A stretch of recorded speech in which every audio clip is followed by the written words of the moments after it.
કાંકરેજ તાલુકાના ખીમાણા ગ્રામજનોની ખાડા પૂરવાની Rao national highway authority સાંભળશે ખરા? બનાસકાંઠા જિલ્લામાં પસાર થતા નેશનલ હાઈવે 27 પર આવેલ નાળામાં પડેલ ખાડા પૂરવા મીડિયા સમક્ષ કરી માંગ। બનાસકાંઠા જિલ્લામાં આવેલ નેશનલ હાઈવે 27 પર આવેલા ગામો જ્યાં નાળા બનાવેલ તે જગ્યાએ કાયમ માટે પાણી ભરાઈ જઈ મસમોટા ખાડા પડી જાય છે, જેથી વાહન ચાલકો તેમજ રાહદારીઓ સિનિયર સિટીઝનો પારાવાર મુશ્કેલી વેઠી રહ્યા હોવાનું મીડિયા સમક્ષ વેદના ઠાલવી રહ્યા હતા અને સત્વરે ખાડા પૂરવાની માંગ કરી રહ્યા હતા। Bureau report Ramjibhai Raigor. કે મે નથી હોવાની પરિસ્થિતિ તમે જુઓ, એક બબે તગણ ફૂટના ખાડા છે આરે। હવે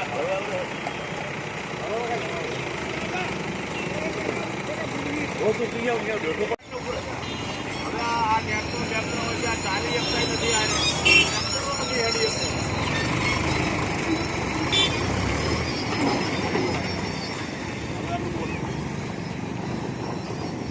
પેલો આખા નાળાના નેચર બધું આખું આ તૂટી જતું પડ્યું તમે જુઓ।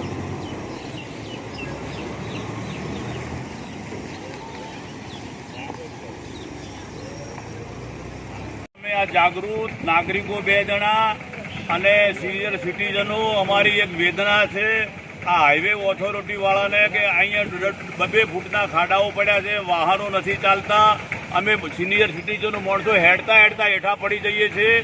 તો આ મીડિયા મારફત અમે તમારું ધ્યાન દોરીએ છીએ અને સત્વરે આ ખાડા પૂરાય એવી વ્યવસ્થા ઊભી કરો, નહીં તો જન આંદોલન છેડવામાં આવશે, ટ્રાફિક જામ કરવામાં આવશે, કાયદો અને વ્યવસ્થા જાળવવાની જવાબદારી તમારી રહેશે એવું અમે આ મીડિયા મારફત તમને જાણ કરીએ છીએ। તો સત્વરે આ ખાડા પૂરાવા જોઈએ અને રસ્તો ક્લિયર થવો જોઈએ। જય હિન્દ। ભારત સરકારના નેશનલ હાઈવે ખીમણા જે નાળા ને છે છેલ્લા ચોમાસાની અંદર જે ખાડા પડ્યા છે એ 2 ફૂટ 1.5 ફૂટ પાણી ભરાયેલું રહે છે। સિનિયર સિટીઝનો ગાડી લઈને જે આંચકો મારે છે એનાથી કેરડાના પણ નુકસાનો જઈ રહ્યા છે।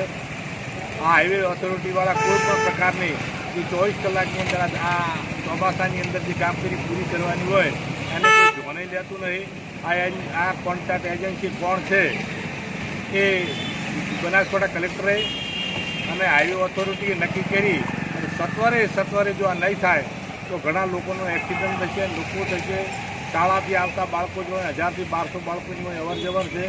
પાણીના ખાડાની અંદર સ્કૂલ બસો પણ ચાલે છે, જેનો જે ધડાકો પડે છે તો 500 મીટર સુધી આ ખાડાની અંદર સાધન, બસ, ટ્રક, જીપ જે પણ કાર અથડાય તો આજુબાજુ 100 કિલોમીટર સુધી એનો અવાજ આવે છે કે આ ખાડાની અંદર સાધન પડ્યું।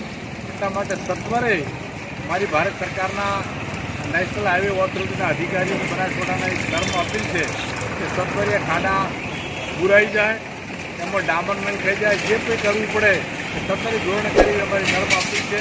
મીડિયા સમક્ષ જે અમારી રજૂઆત છે સરકાર, ગુજરાત સરકાર, ભારત સરકાર નોંધે લે એ આપણે વિનંતી છે।